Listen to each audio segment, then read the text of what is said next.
উসমান রাদিয়াল্লাহু আনহু সবচেয়ে ধনী ছিলেন না? কেন জানেন? কেন? এটা কি জানেন কেন ধনী ছিলেন? একে তো তিনি প্রচুর দান সদকা করতেন, এটা তো আপনারা জানেনই। আরেকটা জিনিস অনেকে জানেন, তিনি উটের পিঠে বসেছিলেন, কিছু একটা খাচ্ছিলেন, এই দু একটা দানা পড়ে গেছে নিচে। উটের পিঠ থেকে নেমেছেন, নেমে সেই দানা উঠিয়েছেন, পরিষ্কার করেছেন, ধুয়েছেন, আবার খেয়েছেন। তার এই দু চারটা দানার কোনো কিন্তু মানে পরোয়া না করলেও চলে, তার প্রচুর অর্থ সম্পদ আছে। এত অর্থ সম্পদ যে তাবুক যুদ্ধের দিন 30,000 সেনাবাহিনীর দায়িত্ব নিয়েছেন।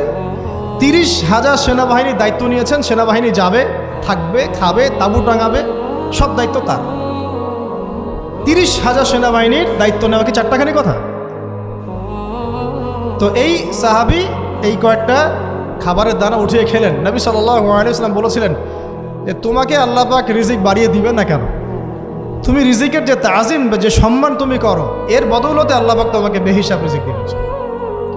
দুইটা বিষয় খেয়াল রাখবো। আমলের মেহমান হৃদয়ের মধ্যে আসলে তাকে ফিরায় না দেওয়া, তাহলে সেই মেহমান কিন্তু আর আসবে না। মেহমানকে মূল্যায়ন করলে মেহমান বারবার আসবেন স্যার।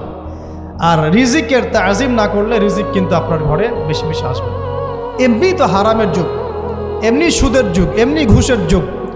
অলমোস্ট এভরি ফ্যামিলি সুদখোর এখন, অলমোস্ট এভরি ফ্যামিলি। মেয়েরা স্পেশালি যারা শাশুড়ি টাইপের, আপনারা মাইন্ড করেন না, তাদের সাইকোলজি যে এতই নিচে নেমে গেছে এখন যে আমার মেয়ে জাহান্নামে যায় যাক, হ্যাঁ আমার মেয়ে জাহান্নামে যায় যাক, সমস্যা নাই, দুনিয়াতে সে যেন ভালো থাকে। এটা কেন বললাম?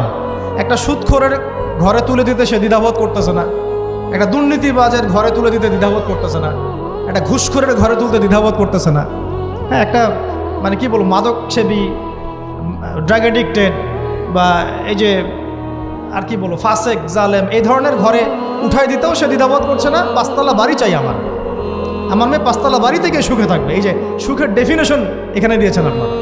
এই জন্য কত হাজার হাজার মেয়ের জীবন নষ্ট করে দিয়েছেন।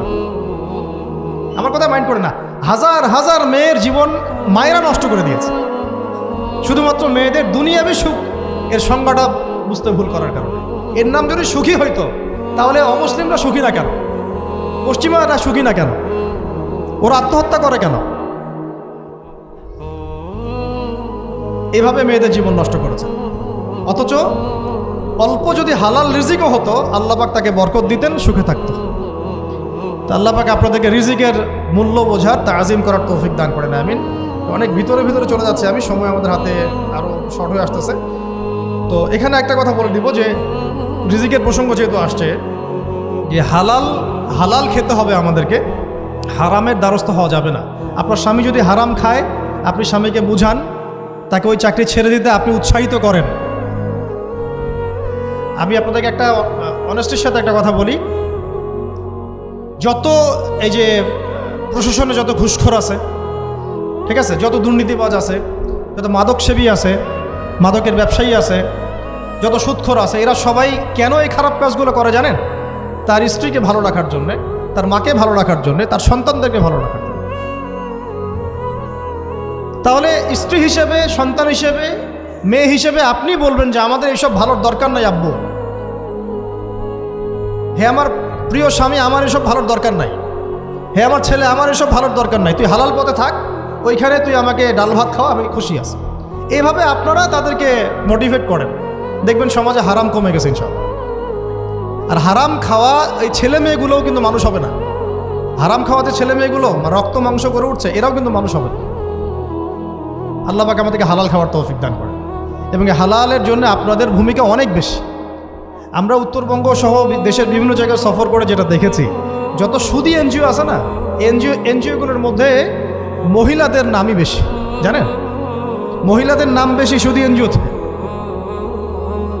তো এই দাওয়াতগুলো আমরা মা বোনদেরকে দিতে চাই যে কোন অবস্থাতে যেন হারাম রিজিকের দিকে আপনারা না ধাবিত হন, এবং রিজিকের তাজিম করেন, পরিবারের মধ্যে হৃদ্যতা ভালোবাসা বজায় রাখেন, একে অপরকে বিশ্বাস, সম্মান এবং শ্রদ্ধা করেন। ইনশাআল্লাহ তাআলা আপনাদের পরিবারও সুখী হবে, রিজিকও সুন্দর হবে এবং রিজিকে বরকত হবে ইনশাআল্লাহ।